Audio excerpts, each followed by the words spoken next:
Hello students, हमारे channel पर आपका स्वागत है।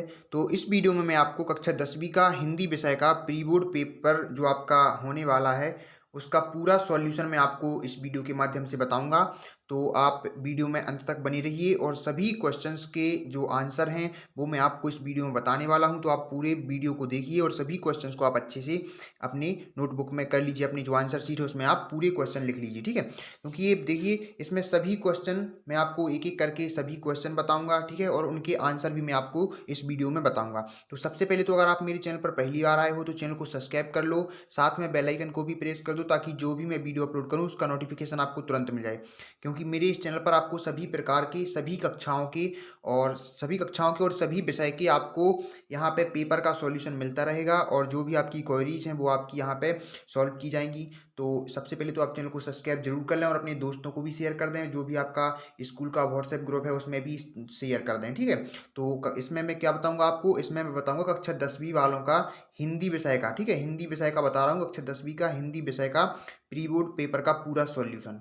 तो अंत तक बने रहिए और सभी प्रश्नों के उत्तर आप इस वीडियो के माध्यम से देख लीजिए। तो सबसे पहले मैं आपको क्वेश्चन बता दूं, ठीक है।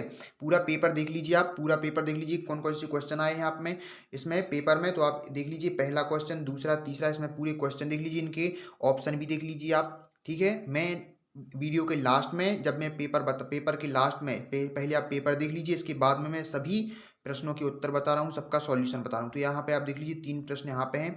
इसके आगे देखिए आप, यहाँ पे 6 आपके विकल्प हो गए, ठीक है। इसके आगे दूसरा जो प्रश्न है, दूसरा प्रश्न है इसमें सही रिक्त स्थान भरने हैं इसमें दूसरे प्रश्न में, तो इसको आप जल्दी से कर लीजिए, ठीक है। इसके बाद देखते जाइए आप, एक एक करके मैं बता रहा हूँ आपको। देखिए कहाँ थे हम, दूसरे प्रश्न पे, ठीक है। दूसरा प्रश्न था हमारा रिक्त स्थान, ठीक है, रिक्त स्थान भरिए। तो यहाँ पे रिक्त स्थान है, इनको जल्दी से आप नोट कर लीजिए, ठीक है। इन सबके आंसर मैं आपको बता रहा हूँ। ये आपका तीसरा प्रश्न है यहाँ पे सही जोड़ी का, मिला लीजिए आप एक बार। ये आपका चौथा प्रश्न है यहाँ पे सत्य सत्य का, ठीक है ना। इसके बाद देखिए चौथा प्रश्न देखा आपने, एक सॉरी चौथा प्रश्न यहाँ पे था वो आप यहाँ पे वो कट गया, ठीक है। तो इसके बाद देख लीजिए आप, वहाँ पे एक शब्द और एक वाक्य में था, मैं सबके आंसर बता रहा हूँ आपको। ये आपका पांचवा प्रश्न यहाँ पे सत्य सत्य वाला, ठीक है। इसके बाद देखिए ये हमारा छठवां, सातवां, आठवां, नौवां, यहाँ देख लीजिए आप, इसमें छठवां, सातवां, आठवां, नौवां सभी प्रश्न यहाँ पे दिए गए, उनके आंसर, उनके अथवा वाले जो क्वेश्चन है वो भी यहाँ पे दिए गए हैं। तो ये देखिए इसमें 10वां, 11वां और उनकी अथवा भी दिए गए हैं साथ में। यहाँ पे 12वां, 13वां, 14वां प्रश्न देख लीजिए और 15वां भी है इसी में। तो आप एक बार इनको सभी क्वेश्चंस को आप देख लीजिए, इसके बाद मैं आपको आंसर बता रहा हूँ, ठीक है। तो ये आपको देख लीजिए यहाँ पे 18 तक क्वेश्चन है। ये आपका 18 अथवा भी है इसमें, देख लीजिए आप। ये आपका 18वें का अथवा है। ये 19वां क्वेश्चन है आपका। ये 20वां क्वेश्चन भी यहाँ पे दिया गया है। ये आपका 20वीं का अथवा 21वां क्वेश्चन है। ये आपका 21वां, ठीक है ना, 21वां था। ये आपका 22वां प्रश्न है। ये आपका लास्ट में ये आपका 23वां प्रश्न है, ठीक है। तो इसमें मैंने आपको पेपर पूरा बताया। अब देखिए मैं सबके आंसर भी आपको बता रहा हूँ, तो आप वीडियो को अंत तक देखिए, सभी प्रश्नों के उत्तर मैं आपको बता रहा हूँ इस वीडियो में, तो देखते जाइए। देखिए जो मैंने आपको विकल्प बताए हैं अभी, ठीक है, जो मैंने आपको क्या बताए, विकल्प बताए हैं, उनके प्रश्न, उनके जो आंसर हैं वो देखिए। पहले विकल्प का पहला आंसर देख लीजिए यहाँ पे, पहले विकल्प का आंसर ये है संवत 1375 से संवत 1700। दूसरे का क्या है, अवधि। तीसरे का क्या है, क्रोध। चौथे का नगर पालिका द्वारा। पांचवी का क्या है, चिकित्सा के लिए आलय। और जो आपका छठवा है उसका क्या है, मैया की आंचल में, ठीक है। ये हमारे जो पहला प्रश्न था उसके आंसर हो गए। इसके बाद हम दूसरे प्रश्न के आंसर बताते हैं। हमारा दूसरा प्रश्न जो रिक्त स्थान वाला था, तो सभी रिक्त स्थान के आंसर यहाँ पे दिए गए हैं। देखिए पहले का क्या है आपका अंतिम, दूसरे का है आपका अलंकार, तीसरे का है आचार्य विश्वनाथ, चौथे का क्या है स्वयं, पांचवी का है अव्ययी भाव, छठवीं का क्या है बाबूजी, सातवीं का है आपका जापान, ठीक है। तो ये हमारे पूरे दूसरा जो प्रश्न था रिक्त स्थान वाला उसके आंसर हो गए, ठीक है। अब हम बताते हैं तीसरा प्रश्न, जो हमारा तीसरा प्रश्न था जोड़ी वाला, तो मैं आपको उसके बता देता हूँ, ठीक है। तो सही जोड़ी मिलानी थी, तो पहली की जोड़ी आप कैसे मिलाएंगे, गिरिजा कुमार माथुर से। दूसरा जो था उसकी महाकाव्य से। तीसरा मन्नू भंडारी से। इसके बाद आगे बढ़ते हैं हम, चौथा देखते हैं। तो देखिए चौथी जो हमारी जोड़ी थी, चौथी जोड़ी हम मिलाएंगे कैसे, इच्छावाचक वाक्य से। और पांचवी मिलाएंगे बिना मेहनत के लाभ प्राप्त करना। और छठवीं मिलाएंगे हम शिव पूजन सहाय से। तो ये हमारी जोड़ियां हो गई। इसके बाद हमारा चौथा जो प्रश्न था एक वाक्य या एक शब्द वाला, उसमें हम जो पहला प्रश्न है कि पहले जो पहला प्रश्न था उसका उत्तर हम ये लिखेंगे, विश्व के सकल जन गर्मी से परेशान हो रहे हैं। दूसरे का आंसर लिखेंगे हम दुखों से पीड़ित धरती। तीसरे का आंसर लिखेंगे छंद। चौथे का आंसर लिखेंगे प्रत्येक 4 चरणों में 16-16 मात्राएं। ये एक शब्द और एक वाक्य वाले हैं, याद रखिए आप। ये आपका 5वां है, 2 फुट लिखना है इसमें। 6वीं में आपको लिखना है उपासक, और 7वीं का आंसर है आपका मैला आंचल। तो ये आपकी एक शब्द या एक वाक्य वाली हो गई। इसके बाद 5वां प्रश्न था हमारा सत्य सत्य वाला, उसको भी देख लीजिए। ये हमारा 5वां प्रश्न है जो सत्य सत्य वाला है। तो उसका पहला आपका सत्य था, दूसरा असत्य, तीसरा सत्य, चौथा सत्य, 5वां भी, 6वां भी सत्य। ठीक है, तो ये आपकी सत्य सत्य हो गए। इसके बाद 6वां जो हमारा प्रश्न था, 6वां प्रश्न जो हमारा है उसमें पूछा गया है भक्ति काल की 2 विशेषताएं लिखी। तो भक्ति काल की 2 विशेषताएं देख लीजिए, यहाँ पे लिख दी हैं। पहला है भक्ति भाव की प्रधानता, दूसरा है राज्याश्रय की त्याग, और तीसरा यहाँ पे है श्रृंगार व सांतरस की प्रधानता। तो तीनों लिख लीजिए आप। ठीक है, 2 नंबर का क्वेश्चन पूछा गया, लेकिन आप तीनों लिख लीजिए। तो ये आपका 6वें नंबर का प्रश्न हो गया। 7वें नंबर का प्रश्न देख लीजिए। 7वें नंबर के जो प्रश्न का जो उत्तर है वो देख लीजिए आप। यहाँ पे तुलसीदास की 2 रचनाएं और काव्यगत विशेषताएं पूछी गई हैं। तो 2 रचनाएं तुलसीदास की लिख लीजिए यहाँ पे, रामचरितमानस और विनय पत्रिका, और काव्यगत विशेषताएं भी यहाँ पे आप मैंने यहाँ पे दोनों लिख दी हैं, तो इनको आप कर लीजिए।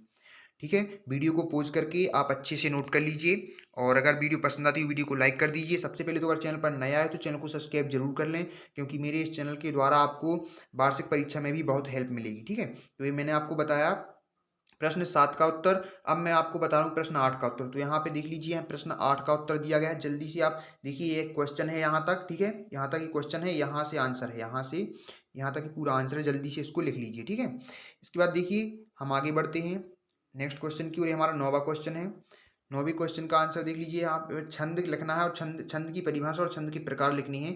तो उस छंद की परिभाषा, जब वर्णों की गणना संख्या, क्रम, मात्रा तथा यति गति आदि नियमों को ध्यान में रखकर पद्य रचना की जाती है तो छंद कहलाता है। ठीक है, तो ये परिभाषा होगी, और प्रकार यहाँ पे लिखी हुई है वार्णिक, मात्रिक और मुक्तक छंद। इसके बाद हम आगे बढ़ते हैं। 10वां प्रश्न देखते हैं। 10वें प्रश्न का उत्तर देख लीजिए, यहाँ पे ये दिया गया है। 10वें प्रश्न का उत्तर आख्यानक गीतिका, और उदाहरण भी यहाँ पे दिया गया है, तो लिख लीजिए इसको जल्दी से आप। ठीक है, देखिए इसमें क्या लिखा है, महाकाव्य और खंड काव्य से भिन्न पद्यबद्ध कहानी का नाम आख्यानक गीति है। इसमें वीरता, साहस, पराक्रम, बलिदान, प्रेम, करुणा आदि के प्रेरक घटना चित्रों से कथा श्री कृष्ण जयंती में कृष्ण के जन्म की रात का वर्णन है। ठीक है, तो ये हमारा आख्यानक गीतिका का हो गया, और इसका उदाहरण भी दिया गया है यहाँ पे, तो इसको कर लीजिए आप। इसके बाद हम अगले प्रश्न का उत्तर देखते हैं। ठीक है, तो ये हमारे 10वें प्रश्न का उत्तर हो गया। ये हमारे 10वें प्रश्न का उत्तर था। हम 11वें प्रश्न का उत्तर देखते हैं। तो देखिए 11वें प्रश्न में 2 उपन्यास के नाम पूछे गए हैं और उनके लेखकों के नाम पूछे गए। तो यहाँ पे 2 उपन्यास लिख दिए, गोदान गबन और देहाती दुनिया। ठीक है, तो इनके गोदान गबन के कौन है, प्रेमचंद, और देहाती दुनिया की शिवपूजन सहाय। ये आपका 11वां प्रश्न हो गया। अब हम 12वां प्रश्न देखते हैं। तो 12वां प्रश्न देख लीजिए आप। इसका आंसर यहाँ पे लिखा हुआ है, तो जल्दी से इसको नोट कर लीजिए। 12वां प्रश्न है हमारा, ये है हमारा 12वां प्रश्न, 12वें प्रश्न का उत्तर। इसके बाद हम आगे बढ़ते हैं, 13वां प्रश्न देखते हैं। तो देख लीजिए यहाँ पे 13वें प्रश्न का उत्तर भी लिखा हुआ है, तो ये हमारा 13वें प्रश्न का उत्तर रहा है। यहाँ पे जल्दी से इसको कर लीजिए। 13वें प्रश्न के उत्तर के बाद हम 14वां प्रश्न का उत्तर देखते हैं। तो ये रहा हमारे 14वें प्रश्न का उत्तर। समास की परिभाषा और उदाहरण लिखना था, तो ये समास की परिभाषा है, ये उदाहरण दिया गया उसका। जल्दी से इसको नोट कर लीजिए आप। इसके बाद हम 15वें प्रश्न की ओर बढ़ते हैं। तो हमारा 15वां प्रश्न देख लीजिए आप।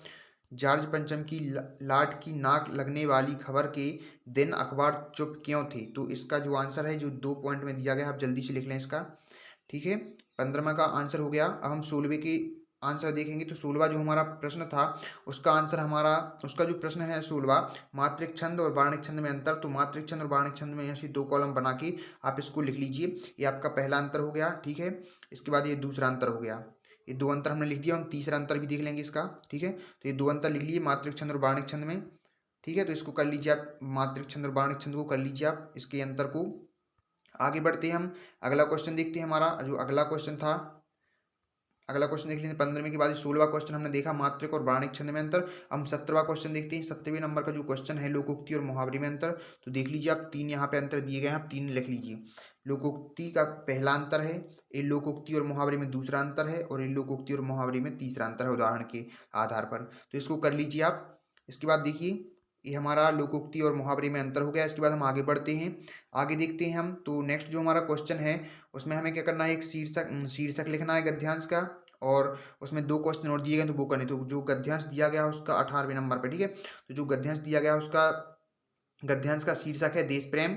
और दूसरा जो क्वेश्चन है, देश के प्रति समर्पण का भाव कब जागृत होता है? तो जब व्यक्ति देश को अपना आराध्य बना लेता है तब उसमें देश प्रेम का भाव जागृत होता है। दूसरे क्वेश्चन का आंसर है, ठीक है। तो ये हमारे गद्यांश के दूसरे क्वेश्चन का आंसर है। अब हम तीसरे क्वेश्चन का आंसर देखेंगे। तीसरे क्वेश्चन में पूछा गया उपर्युक्त गद्यांश का सारांश लिखिए। तो यहाँ पे पूरा सारांश लिख दिया गया है, तो आप इसको जल्दी से नोट कर लीजिए, ठीक है। तो ये हमारा 18वां क्वेश्चन हो गया। हम 19वां क्वेश्चन देखेंगे। 19वां क्वेश्चन देख लीजिए आप। ये हमारा 19वां क्वेश्चन है, आपके विद्यालय में मनाए जाने वाले सांस्कृतिक समारोह पर एक अनुच्छेद लिखिए। तो इस सांस्कृतिक समारोह पर एक अनुच्छेद लिखना था, तो ये पूरा का पूरा यहाँ पे लिख दिया गया है। जल्दी से आप इसको नोट कर लीजिए, ठीक है। तो देखिए, इस वीडियो में मैंने सिर्फ आपको 19 प्रश्नों के उत्तर बताए हैं। अगर आपको ये वीडियो पसंद आई तो वीडियो को लाइक कर दीजिए। साथ में अगर चैनल पर नए हो तो चैनल को सब्सक्राइब जरूर कर लीजिए और बेल आइकन को भी प्रेस कर दीजिए, ताकि जो भी मैं वीडियो अपलोड करूँ उसका नोटिफिकेशन आपको तुरंत मिल जाए। साथ ही डिस्क्रिप्शन में नीचे लिंक भी दी हुई है, तो वहाँ से आपको सभी विषय के और सभी कक्षाओं के प्री बोर्ड पेपर का सॉल्यूशन वाले वीडियो आपको वहाँ से मिल जाएंगे। और इसके अलावा अगर आप और वीडियो भी चाहते हैं तो कमेंट करके बता सकते हैं। इसके अलावा जो आपकी इसके आगे की जो क्वेश्चन 21, 22, 23 जो आगे के क्वेश्चन है उनके आंसर मैं आपको अगली वीडियो में दूंगा। तो आप चैनल को सब्सक्राइब जरूर कर लें, ताकि जब भी मैं वो वीडियो अपलोड करूँ उसका नोटिफिकेशन आपको तुरंत मिल जाए। Thank you.